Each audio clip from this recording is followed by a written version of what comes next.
தமஸ் என்பதன் அர்த்தமாகும் காரிருள். நன்மை தீமைகளை பற்றி எண்ணாது வாழ்வை கழிக்கும் ஜீவன் இருள் வாழ்வாய் அறியப்படுகின்றது. பறவைகளையும் விலங்குகளையும் போல சரீர இச்சைக்காக மட்டுமே வாழும் வாழ்க்கை அது.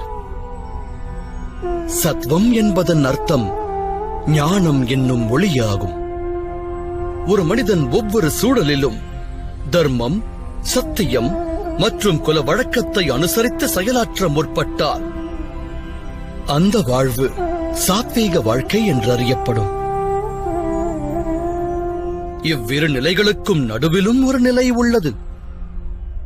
அதில் உள்ளவன் ஞானமும் கொண்டிருப்பான், ஹிருதயம் மற்றும் சரீரத்தின் ஆசைகளால் பிணைக்கப்பட்டும் இருப்பான். அதுவே ரஜஸ் நிலை.